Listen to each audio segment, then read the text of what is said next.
Hey everyone, welcome to Natural Pregnancy and Birth. The three of us are the co-founders of the website, and today we're going to be talking about each of our individual journeys with breastfeeding, because there can be a lot of different variations of normal, because everyone's situation is different, everybody's baby is different, and every woman's body is different. So hopefully this helps you just learning some different possibilities of normal. So I'm Jillian. I have a 4.5-year-old little girl, and so I'll be talking about my breastfeeding journey with her, but I am also pregnant and expecting in just 2 months. So this topic has been really on my mind lately, so I'm kind of excited to talk about it again. So Atara, do you want to give us a little introduction? My name is Atara. I also have she's a little over 4.5. And I expected, or my breastfeeding journey didn't end up quite the way I expected. So I'm excited to share some of the things that I experienced, both positive and negatives, and hopefully this will help someone else on their journey as well. Yeah. And I'm Tori. He's almost 9-month-old, so I'm still currently breastfeeding. And working through that journey, and saying my breastfeeding journey was not what I expected. It looks a lot different now than I thought that it would. So I'm excited to share what it's been like for us. All right, cool. And so the first question that I kind of had was just, what were your views on breastfeeding before kind of doing it yourself, and like what were your goals going into it? So my views were actually very negative. And this was probably starting at like 15, 16. I just did not have a positive view on breastfeeding. And as I got older, it sort of changed, but it still wasn't all that positive.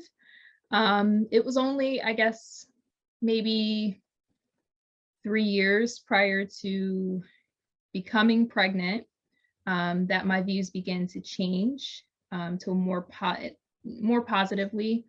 And that transition in itself, it was interesting, because just the thoughts that I had prior, I just never expected myself to breastfeed. I always said, nope, I would just either bottle feed, with formula, or like maybe pump, but I never expected my views to change. So I'm really glad that they did, and it really has, I believe that it's paid off. So yeah. Yeah, and I think for me, I was really excited to breastfeed, but I felt a lot of hesitation, not knowing what I was doing, it's something that I always felt like I heard that it had such a huge learning curve, and I wasn't sure how to get over that learning curve. It felt like people just told me that it was there, but not how to overcome it. And so I felt a lot of nervousness at being able to do it, but I had a lot of people in my life that were breastfeeding or had recently breastfeed that were really great resources for information. And so I knew going into it that I had those people to lean on, and so I felt more confident. My goal was probably to exclusively breastfeed for like a year, I would say would have been my goal going into it, but I think that I had realistic expectations that it might be hard and it might look different, and that is what it ended up. And, it did look different, so that's okay too. What about you, Jillian? Yeah, I hadn't really put much thought into breastfeeding before I was pregnant. I saw women feeding their babies and stuff like that in a variety of different ways. And at work, I saw women my age, having to like pump in their cars and doing all that kind of stuff. But then when I got pregnant, I did a ton of research about all things pregnancy, birth, baby. So at that point, then I knew I wanted to try to exclusively breastfeed. I don't know where I got this, but my initial goal was to breastfeed for at least a year. And like I said, I don't know where that goal came from, but I just remember that being my goal. And I didn't really have a plan, but that was my goal going into it. So yeah, so then that kind of leads me into the next question of, how did your breastfeeding journey start? You know, how was it compared to what you expected? And what kind of struggles did you have and all that kind of thing? So Tara, why don't you go ahead? So once I got the knowledge, and once I decided that I was going to breastfeed, it started out, for the first few days, it started out really, really well. And then I want to say maybe it was day 2 or day 3, I began to like experience a lot of pain. And that lasted for about 5 weeks. I had the midwives, they came and checked me out, and you know, things looked fine and everything, but I was still experiencing that pain. And so I wasn't sure that I was going to be able to continue. I was ready to like call it quits, but thankfully figured out what the problem was. My daughter, she had a slight tongue tie, and it wasn't like significant enough to have that altered. But there were some adjustments that I had to do in order to make the journey, you know, a more positive one.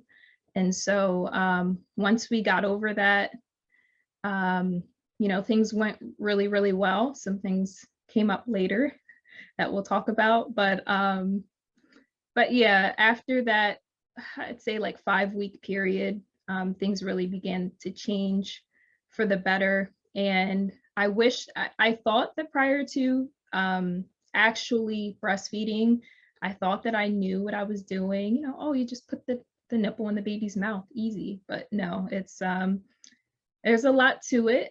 You know, it could be simpler for others, but for me, it wasn't that simple. And so I think that maybe if I had took like a breastfeeding class or something like that, maybe that would have helped me along the way. But I'm really glad that we stuck through it. I stuck through it, and yeah, so that's how my journey started out. How about you, Victoria? I would say like the first 6 weeks were really pretty good. The first week especially was really tough in just getting used to having that much like stimulation, and just like the latching, it just hurt.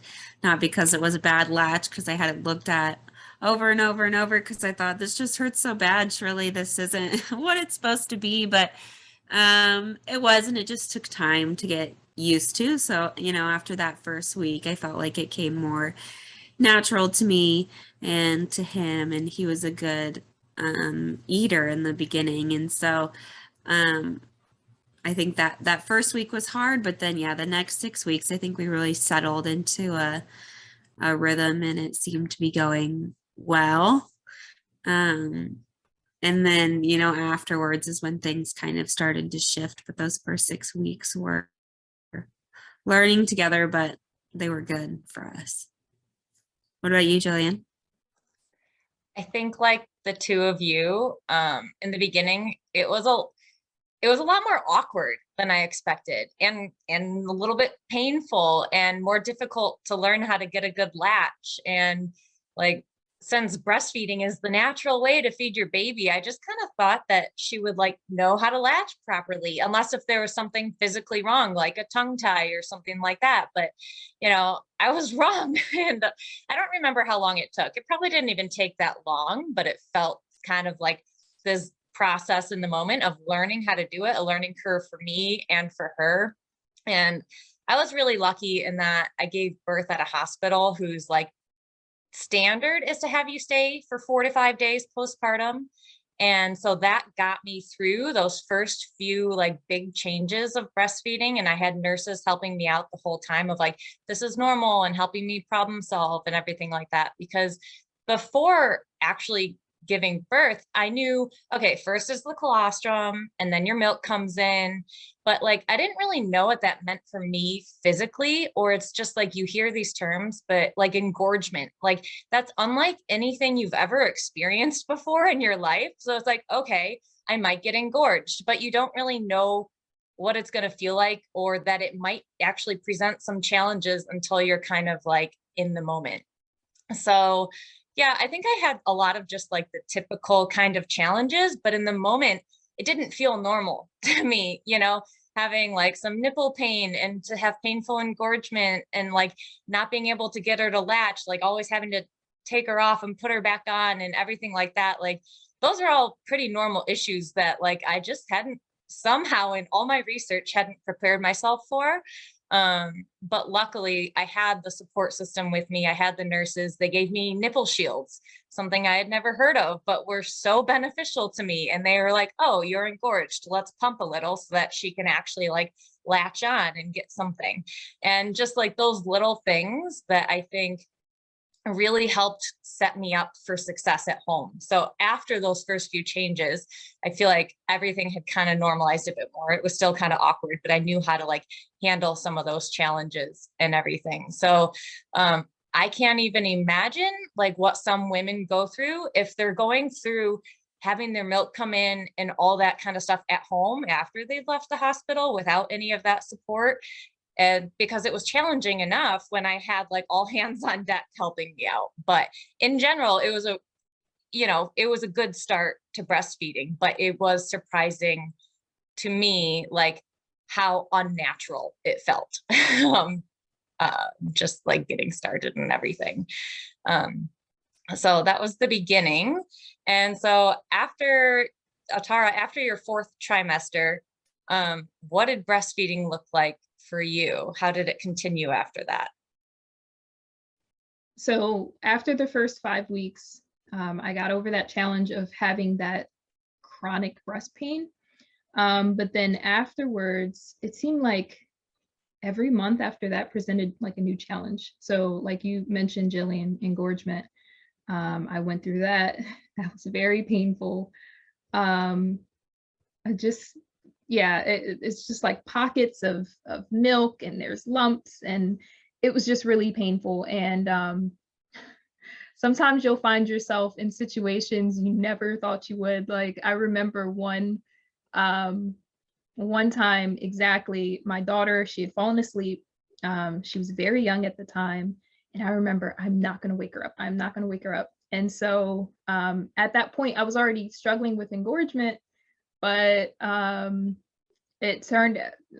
ended up needing some support in that area. And so sometimes you have to enlist like your spouse to help relieve that situation. And so I found myself in that situation and it helped in that moment, but I was like sleep deprived and I wanted her to rest. So like I said, you just find yourself in all these interesting situations. And so another thing that came up was mastitis. I also struggled with that. And that was also very painful. That's like a breast tissue infection. And so I believe like 10% of women experience that. And so that was interesting to go through. And that inflammation, it's also really painful. And, these are things that just came up that I hadn't really expected. And then I think like a month after that, I experienced thrush, and my daughter also had thrush. That's like a yeast infection. Babies get it on their tongue, but then it can also be transferred, to the breast. And sometimes it starts with the breast and then it transferred to the baby's tongue. It could be either or, but I experienced that as well. That took a lot of time and effort to work through and to heal. And we talked about engorgement. And then there's, the teething phase where I believe she started getting teeth at like 4 months. And, I didn't want to, I'm not a pumping person. So that process of trying to teach her, at that age to not use her teeth, that was difficult as well. But we got through it, we worked through it, and I'm glad we did. And so it's just a situation where you realize you're like, wow, all of these different things can come up you hadn't prepared yourself for, you hadn't realized. And so it's really just it's an interesting journey. And so those are some of the things that ended up coming up that we had to work through. How about you, Tori? See, my struggles were different than those in that my baby now, I know he had really bad acid reflux. But and it started developing about weeks 5 and 6 and 7. It got worse and worse. And at the time, I just didn't know why, but he would cry after every feeding. Every feeding was just terrible. He didn't want to eat, and then he would cry afterwards. And was just really hard baby to feed. And I felt like I tried everything. We did diet changes. I went dairy free, and then I went milk and dairy free. We saw a lactation consultant.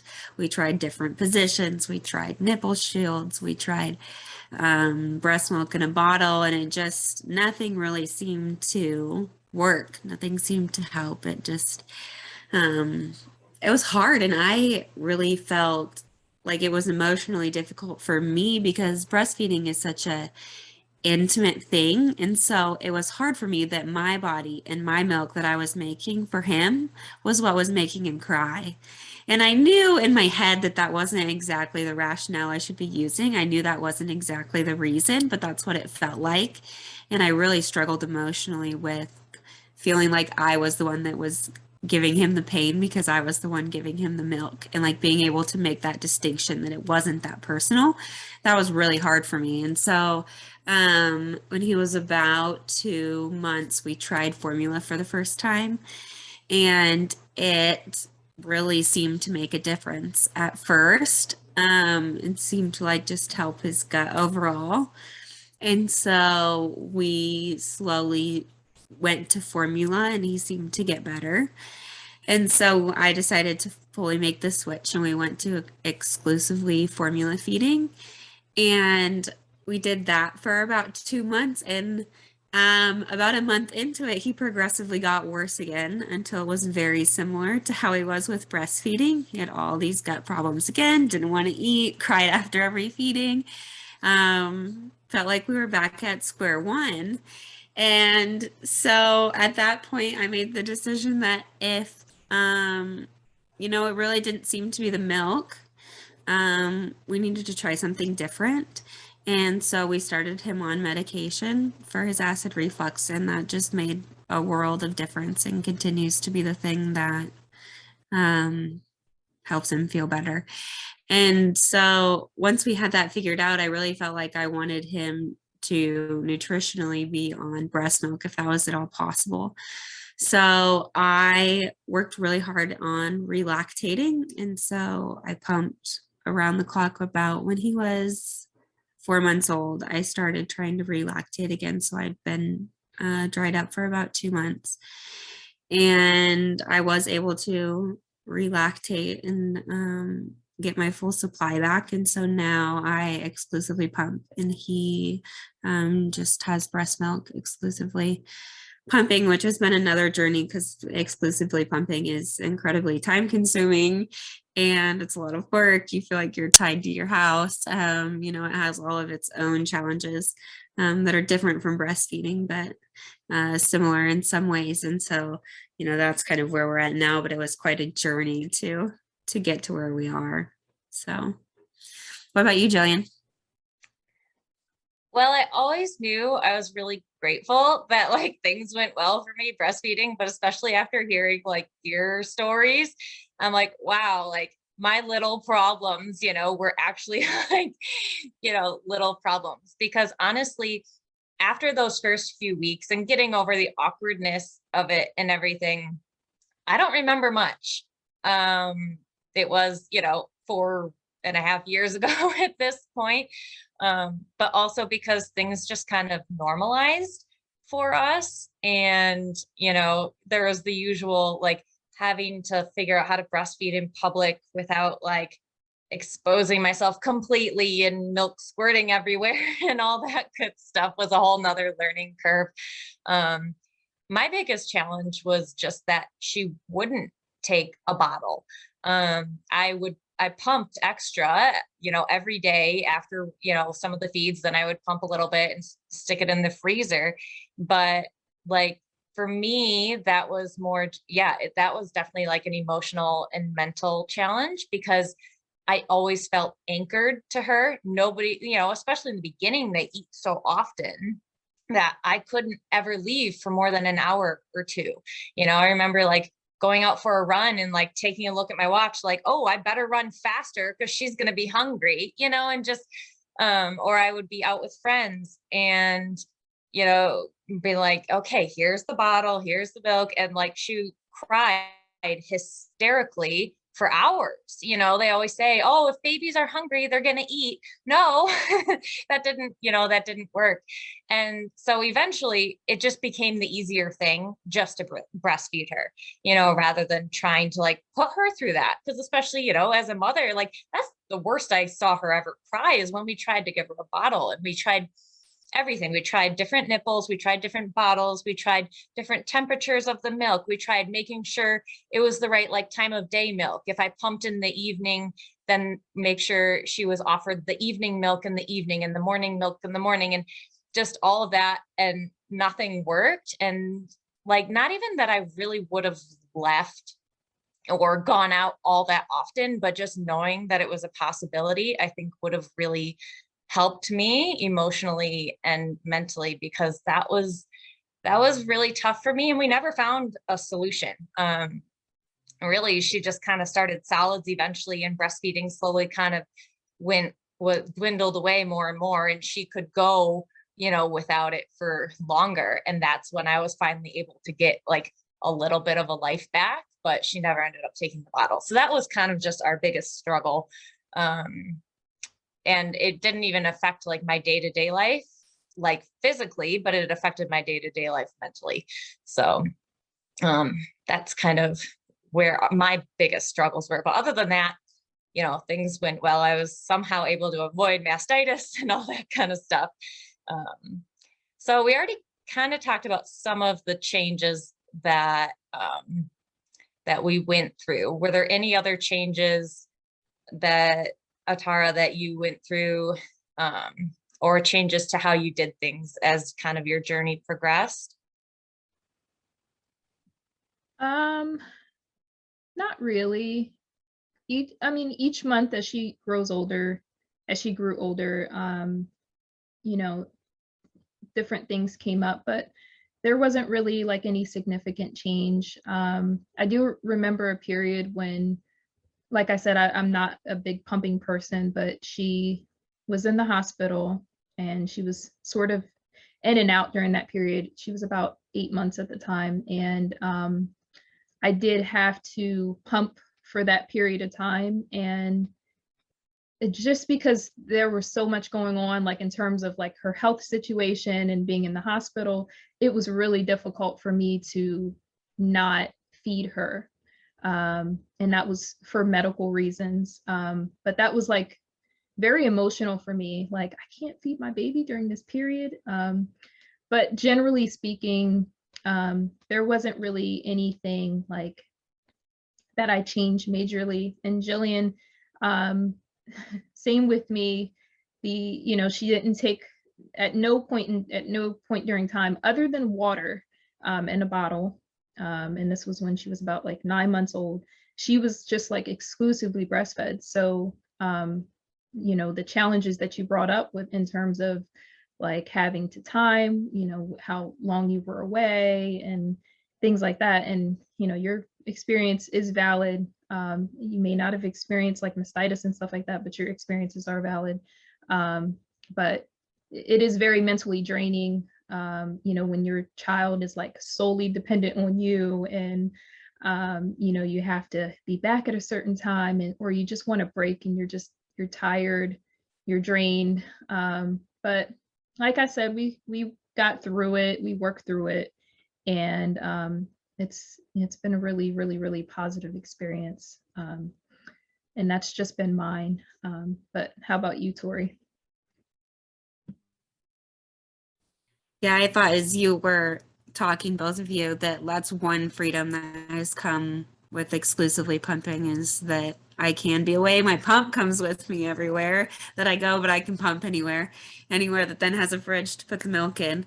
You know, and it really helped my mental health too, and being able to sleep more at night, because my husband could take night feedings as well. That made a huge difference in my mental health. And I think that that's why too, I've never chose to go back to trying to breastfeed. Instead, it was a choice that I consciously made, that just wasn't what we were going to try, because I think it was so much better for me mentally to pump and be able to give him a bottle and put some of that responsibility on my husband and not just on myself. That really made it a better choice for me, even though it's not the typical one.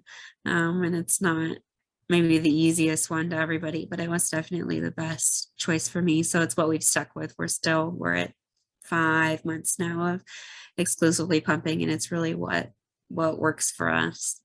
So what about you, Jillian?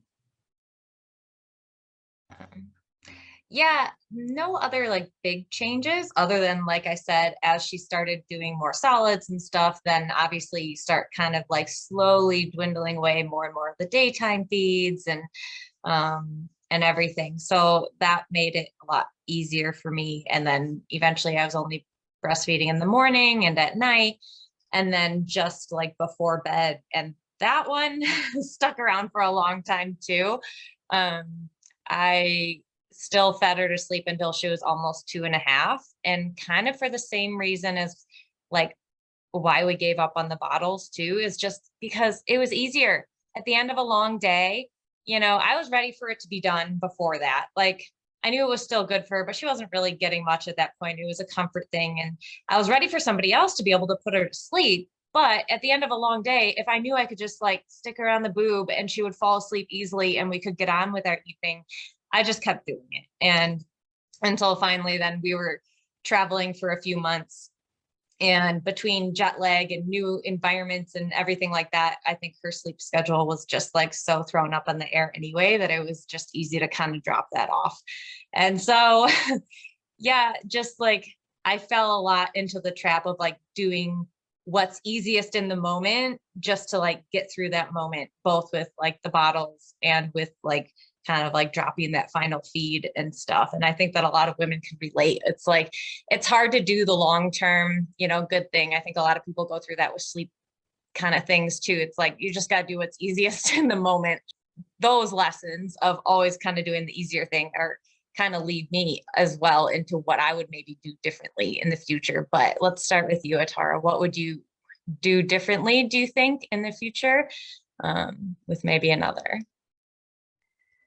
Things that I would do differently. I would definitely have, well, I would definitely get more support. So I would have, in hindsight, hired a postpartum doula. I think that that would have been a really, really, really big help to me emotionally, just because, especially in those first 5 weeks, there was just so much, I was just so down emotionally and mentally. I wouldn't call it postpartum depression, but I was definitely on the cusp. And so I think that if I had hired a postpartum doula, I really think that that would have made a difference, helped make a difference. So if in the future, you know, there are more, I would definitely hire a postpartum doula, and I won't be so stubborn, because I did have the support of my midwives. They were amazing, but I was just like, no, I can do this. And, you know, I called them the one time, but from then I was like, no, I can, you know, I'm so stubborn sometimes. So I think that I would have gotten more help and more support rather than just trying to go through it and figure things out myself. So I also would have, my daughter, there were very few things that well, because of her health issues, she started solids very, very late. So I want to say like For the first 14 months, for the first 13 months, she was exclusively breastfed. Every now and then she'd try like some fruits or something like that, but it just wasn't, it wasn't something that she was interested in. So I think I would have tried harder, because that was also more on me. You know, I'm still producing the same amount as when she was just a few months old. So I think I would have also tried harder to try to get her, you know, encourage solid foods. I think I was just so mentally tired in that time frame that I just kind of let it be. But looking back, I think that I would have started her sooner. I think that would have been a big help to me as well emotionally. So how about you, Tori?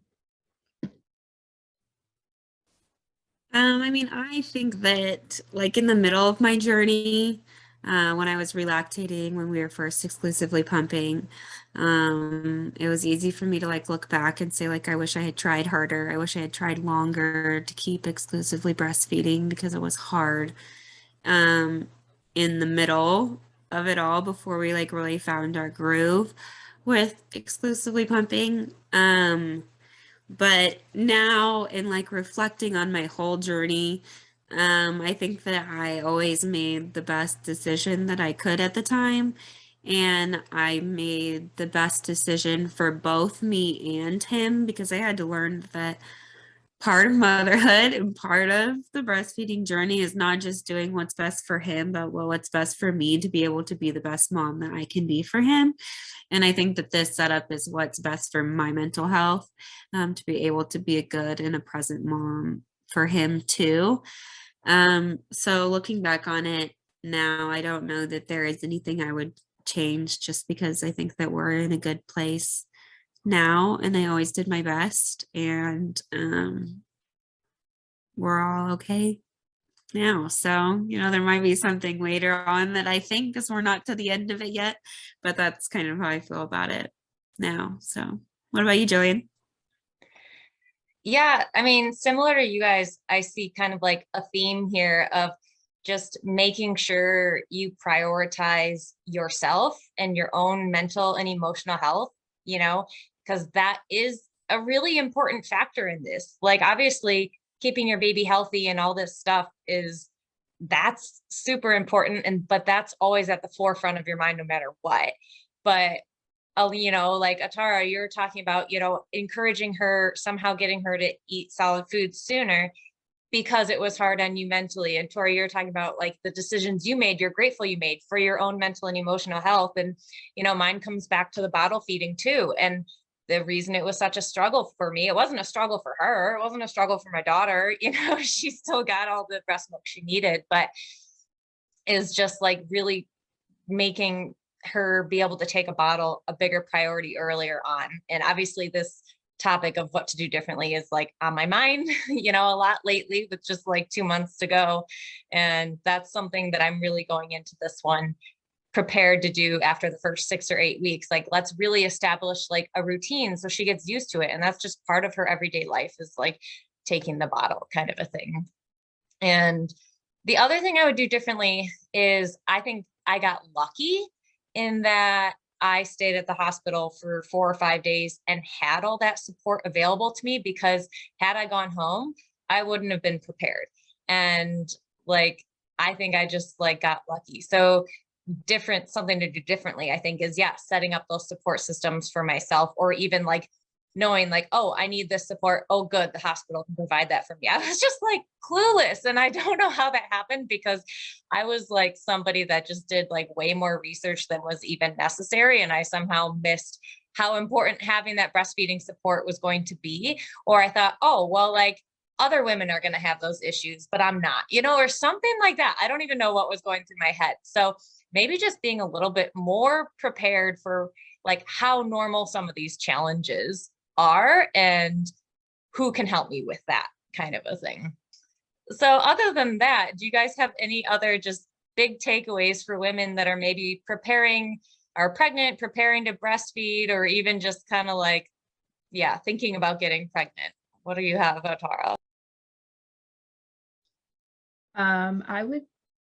I would maybe suggest taking a breastfeeding class. I feel like maybe that would have helped me, and maybe it'll help others, because there, like we talked about, there are a lot of things that end up coming up. Another thing is, like you said, Jillian, having that support prior to, that's another mistake that I made. You know, I had my mom for the first week, but she lives further away. And so it was really, really difficult. And then not having a postpartum doula, that made things difficult as well. So getting that extra support if you can, if you're able to, and if you know you don't have a tribe, sometimes it's best to just create your own. Like me, I was by myself. I didn't really have a whole lot of people who understood that what I was going through. So I went on Facebook. I found a group of women, and I started setting up a you know, this basically like a lunch out for breastfeeding women. And so that's what I did. Like I basically created my own support group, and that was really, really helpful for me. And you know, it takes it makes you, you're being supported, and you're feeling like it's self-care also, in a way. And so just being able to get out and have like a nice lunch or dinner with new friends, and you learn about their experiences, it's just really positive. So if you're not able to like hire a postpartum doula, utilize local support groups, and create your own. And I think that that'll also help with isolation, because I think that motherhood, it can be very isolating. It was for me anyway. It shouldn't be, but unfortunately that's the way that, you know, things are kind of set up here in the States, especially if you don't have like local friends and family members and stuff like that. So you know, just kind of step out of your comfort zone sometimes and create your own tribe. I think that that'll be really helpful on your journey as well. How about you, Tori?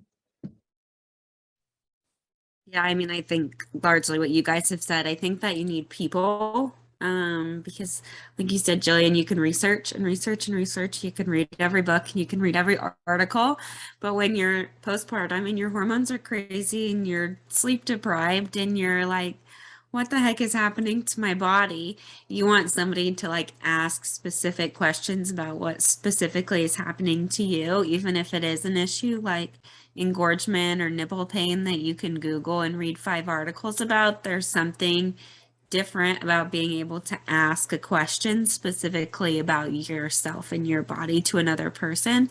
And so I think like having those people around you for support, whoever those people are, whether it's professionals like a postpartum doula or lactation consultants, or it's, you know, friends or family that are breastfeeding or have breastfed, like I think that support is super crucial, because you need people and not just information when you're in the thick of it, because you can think that you're really, really prepared, and it's still a really hard thing that you need support to do. So that would definitely be my biggest advice for women going into it, is just to have a list of people and a list of resources ready to go, that you know you can reach out to when you need help. So do you have anything else, Jillian? You know, it's really the same as what you guys are saying, in just like making sure you have that support system set up. And also, I guess, know that breastfeeding is normal, but having challenges with breastfeeding is also normal. It's just part of it. Like pregnancy and birth are natural things for your body, but there are still certainly challenges with both of those things. And same as with breastfeeding, like breastfeeding is natural and normal, but there are going to be challenges. And just knowing that going into it, and knowing that it might not feel natural at first, and just having, set up already in your mind who you would turn to for help, you know, kind of a thing. So yeah, kind of the same. I think we all kind of have a general theme of just like, just get help, just have a plan for help. because there are people out there that can help you and, you know, make it all easier for you and help it be a little bit more seamless and just less isolating as well. So, well, thank you so much, you guys. I hope this has been helpful to everyone if they're, you know, preparing to breastfeed or get pregnant or something like that. So let us know in the comments any additional questions you may have, or how your breastfeeding journey was the same or different from ours. You can find out more about us on our website, naturalpregnancyandbirth.com. And thanks so much for watching. Bye.